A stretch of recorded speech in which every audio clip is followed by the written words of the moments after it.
Kesteven was born in 1855 in Sutton in Ashfield, Nottinghamshire. He was the third of 6 children born to Edwin and Dorothy Kesteven. They all worked in the family business as framework knitters. It was a difficult and at times unpleasant trade, which used a knitting frame to produce stockings and other delicate pieces of clothing. The Kestevens worked from their home. Despite this, trading costs were high and all members of the household worked to earn enough money for the family to live. The whole family were fans of cricket, and Edmund began his career as an assistant professional at Hampstead Cricket Club in 1879. He remained living at home with his parents and worked frame knitting around playing cricket. In 1881, Edmund moved to Church Cricket Club as a professional player. The next transfer would be to Holbeck Cricket Club in Leeds. There he would take a blow to the head from a cricket ball, an injury that may have been far more serious than Edmund or anyone realised at the time. Edmund would sustain a career in cricket that spanned 11 years. He was an all-rounder who bowled regularly and batted in middle order or opening. He was a solid player but never really reached fame or notoriety, but made enough money to live comfortably. His lack of success would not stop Edmund from being, quote, boastful of his cricket performances. However, from 1883, there were indications that Edmund had potential mental health issues. Arthur Bristol, who was married to Ada, Edmund's sister, described him as, quote, seeming very strange after they attended a cricket match.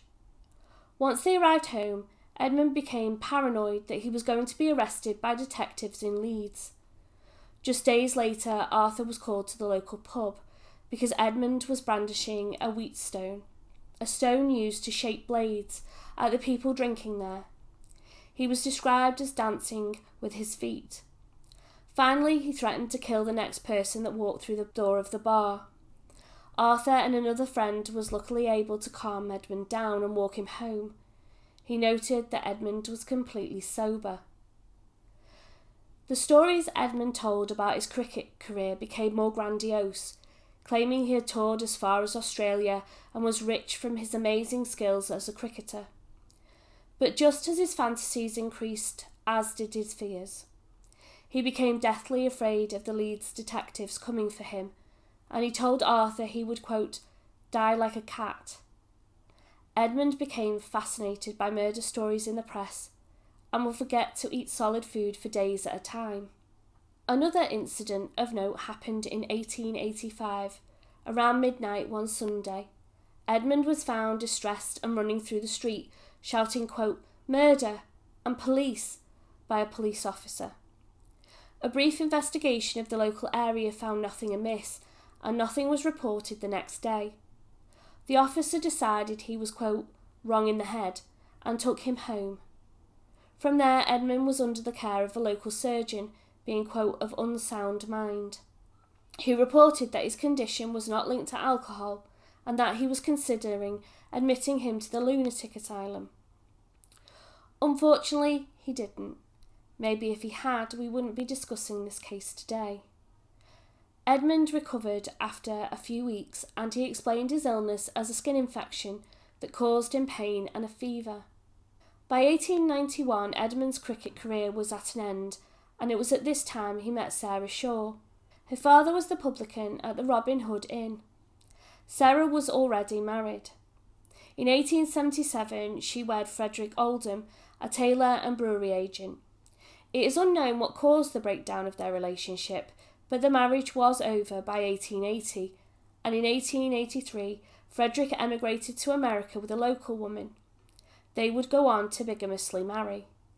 Divorce was almost impossible to obtain at this time, and given the circumstances, extremely expensive. So Sarah did what many women of the era did, and cohabitated with her partner. Sarah was a lady of means. She was a skilled dressmaker and owned not only the house she shared with Edmund, but several others purchased from a generous inheritance from her parents. She was one of 4 siblings. Her sisters, Kezia and Harriet, lived just doors away from Sarah. Her brother had passed some years previous, having drowned while serving in the Navy. In the 1891 census, Edmund is recorded as living with Sarah as her boarder. It's important to keep up appearances. In Penn Street, Sutton in Ashfield. He was listed as a framework knitter. Once his cricket career ended, Edmund found comfort in the bottle. The couple were said to have a turbulent relationship, which was made much worse because Edmund was an aggressive and unpleasant drunk. Their arguments would turn violent, and he hit Sarah and even threatened her with a knife. He smashed a piano in one rage. He became paranoid that Sarah was cheating on him with various other men. There were no evidence that suggested that Sarah was ever unfaithful. Kezia and other members of the family urged Sarah to leave him for her own safety, but Sarah said that they got on well most of the time, blaming the drink for Edmund's actions. All those who knew the couple said that throughout 1894 their relationship greatly improved and the arguments had stopped. In 1894, Edmund's tall tales caught up with him. While at the pub, he was boasting about the vast amount of money he had made as a cricketer, leading to a group of men attempting to rob him. There was a struggle in which Edmund was stabbed, but he was charged with assault, but the case was dropped because of a lack of evidence. December 1894 found Edmund in the pub much more than usual. One friend, Harry Elsey, stated that he was, quote, acting in a funny manner, but he hadn't been drinking. He was telling his cricketing stories and became angry when Harry didn't believe him. Christmas Eve was a day of preparation for the couple. Sarah and her sisters shopped at the market.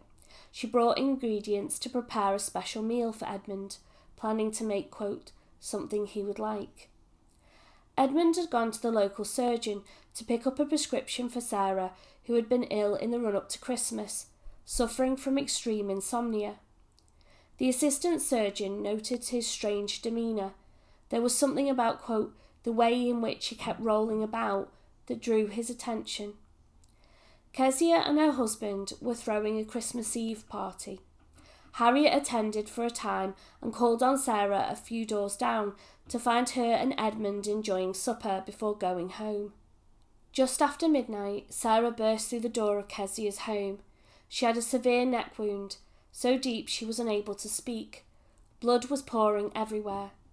At first she was seated on a chair, but quickly collapsed on the floor, where she passed away. John Dove, Kezia's husband, had run to Sarah's house. Edmund answered the door, and he said, quote, "Good God, Ted, what have you been doing?" Edmund returned with John to Kezia's, and he was present when Sarah passed away. Guests at the party had ran to alert the police and Harriet. Edmund admitted freely what he had done. He said that, quote, Sarah deceived him, and that she deserved it, and I ought to have done it sooner. Throughout it all, Edmund was calm and sober.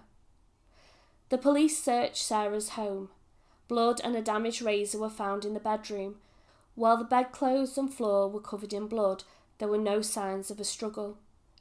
The post-mortem stated the cause of death was blood loss and asphyxia. The trial began on the 5th of March 1895. He pled not guilty. His defence was insanity. All his unusual behaviour was presented to the court, emphasising that they had happened while he was sober. It was believed that insanity was hereditary, so evidence was given regarding Edmund's maternal aunt that had spent 10 years in an asylum and a paternal uncle who died of epilepsy. There was an incorrect assumption made at this time that epilepsy was a symptom of insanity. It was a long-shot defence, plus Edmund didn't help himself, stating many times he would rather hang than live in an asylum. The jury took 10 minutes to convict him of murder, and the judge passed the mandatory death sentence. But then, as he was being led back to his cell, he did something that made many believe he didn't quite understand the enormity of what had been happening. He spotted Wilfred Flowers sitting in the gallery. He was a prominent Nottinghamshire cricketer. Edmund called out, quote, "Good benefit to you, Flowers." The last 3 weeks of his life were spent in Bagthorpe jail, and he was visited by family and friends. Throughout, he was calm and collected, and he didn't write any letters, and he didn't speak about Sarah or the murder. He met the hangman, James Billingham, on the 26th of March, 1895. The only question that remains is motive. The neighbours didn't hear any arguments that night. There were no sign of a struggle in the bedroom. They had no financial issues, and he didn't benefit from the crime. He didn't even try and get away. What made Edmund decide to kill that night? In prison, he was assessed by a doctor from the lunatic asylum, and he said that Sarah was suffering from insomnia, and that night she was getting in and out of bed and kept him awake. Was that enough of a trigger? Was it the unfounded jealousy? His paranoia got the best of him? Or did that blow to the head all those years previous cause damage that resulted in a mental health issue?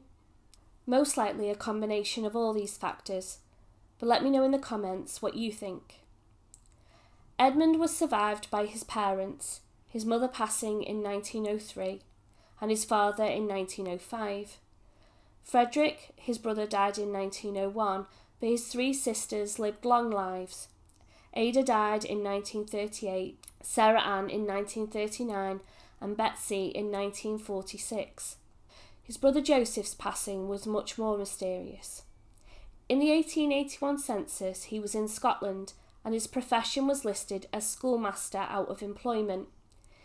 In 1898, he visited the village of Hathersage in Derbyshire and died. His burial record has a note, quote, "A stranger, died suddenly." Thank you for watching. Please like and subscribe and let me know what you think of this case in the comments below, and I look forward to welcoming you in the next one.